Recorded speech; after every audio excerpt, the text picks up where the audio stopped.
ബ്രഹ്മയുഗം സിനിമയിലെ മമ്മൂട്ടി കഥാപാത്രമായ കൊടുമൺ പോറ്റി സ്ക്രീനിൽ നിറഞ്ഞാടിയപ്പോൾ പ്രേക്ഷകർ ഒരേ സ്വരത്തിൽ പറഞ്ഞു, ഇതിനെ വെല്ലാൻ ഒരു വില്ലൻ കഥാപാത്രമോ നെഗറ്റീവ് കഥാപാത്രമോ ഇല്ല എന്ന്.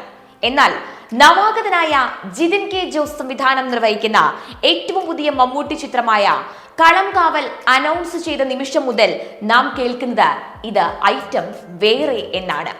തീവ്രമായ ഒരു സിനിമാറ്റിക് അനുഭവം വാഗ്ദാനം ചെയ്യുന്ന കളംകാവൽ എന്ന ചിത്രത്തിന്റെ ഫസ്റ്റ് ലുക്ക് പുറത്തിറങ്ങിയതോടുകൂടി ചർച്ചകൾ ഇരട്ടിച്ചു. മമ്മൂട്ടിയും വിനായകനും പ്രധാന വേഷങ്ങളിൽ അഭിനയിക്കുന്ന ഈ ചിത്രത്തിൽ മമ്മൂട്ടി എത്തുന്നത് ശക്തമായ ഒരു ആന്റി ഹീറോ വേഷത്തിലായിരിക്കും എന്ന റിപ്പോർട്ടുകൾ അത്രയും സൂചിപ്പിക്കുന്നു. ഒരു ഇന്റർവ്യൂവിനിടെ ജോൺ ബ്രിട്ടാസ് മമ്മൂട്ടിയുടെ കളംകാവൽ എന്ന ചിത്രത്തിനെ കുറിച്ച് സൂചിപ്പിച്ച വാക്കുകളും അതിന് ആക്കം കൂട്ടുന്നത് തന്നെയാണ്. ജിതിൻ ജോസ് ചിത്രത്തിൽ മമ്മൂട്ടി ഒരു സ്ത്രീ പീഡകനായ വില്ലനായാകും എത്തുക എന്ന വാക്കുകൾ ഈ പ്രൊജക്ടിനെ ചുറ്റിപ്പറ്റിയുള്ള കൗതുകത്തിന് ആക്കം കൂട്ടുന്നത് തന്നെയാണ്. മമ്മൂട്ടി എന്ന അത്ഭുത പ്രതിഭയുടെ പരീക്ഷണശാലയിലേക്ക് ഒരു പൊൻതൂവൽ കൂടി എത്തുന്നു എന്ന ഈ വാക്കുകളിൽ നിന്ന് തന്നെ നമുക്ക് നിസ്സംശയം പറയാൻ സാധിക്കും.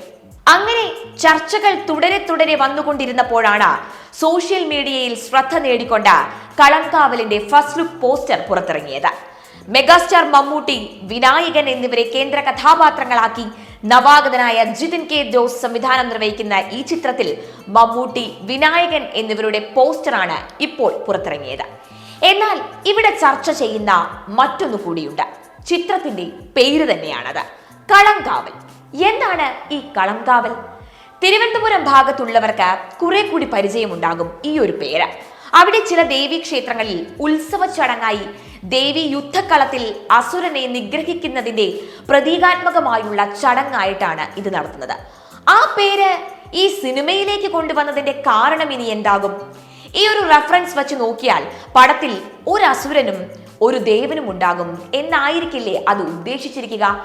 ആ ഒരു രീതിയിൽ നോക്കിയാൽ വിനായകനും മമ്മൂട്ടിയും ഇങ്ങനെയുള്ള രണ്ട് അഭിനയ സിംഹങ്ങൾ നേർക്കുനേർ എത്തുമ്പോൾ അത് ആരസുരനായാലും അത് ആര് എതിരെ നിൽക്കുന്നയാൾ ഏത് ദേവനാണ് എങ്കിലും ഒന്ന് വിയർക്കും എന്നതിൽ യാതൊരു തർക്കവുമില്ല.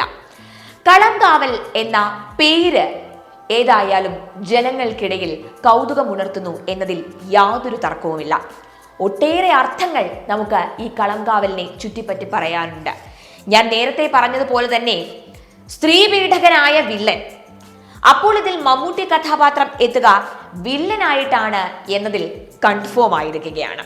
ഇനി അത് ഏത് തരത്തിലുള്ള വില്ലനിസം ആയിരിക്കും മമ്മൂട്ടി പ്രേക്ഷകർക്ക് മുന്നിൽ കാഴ്ചവെക്കുക? ഈ കളംകാവൽ എന്ന പേര് എന്തിനെയാണ് സൂചിപ്പിക്കുന്നത്? കളംകാവൽ, ഞാൻ നേരത്തെ പറഞ്ഞ പോലെ തന്നെ ഇത് ഒരു അനുഷ്ഠാന, ഒരു കലയുമായി ബന്ധമുണ്ട്. അതുപോലെ തന്നെ കളം കാവൽ എന്നതിന് പല പല അർത്ഥതലങ്ങളാണ് ഉള്ളത്. എന്തായാലും നമുക്ക് ചിത്രത്തിന്റെ റിലീസിങ്ങിനായി നമുക്ക് കാത്തിരിക്കാം. തുടരെയുള്ള അപ്ഡേറ്റ്സുകളിലൂടെ ചിത്രത്തെ പറ്റി നമുക്ക് കൂടുതൽ അറിയാം. So stay tuned.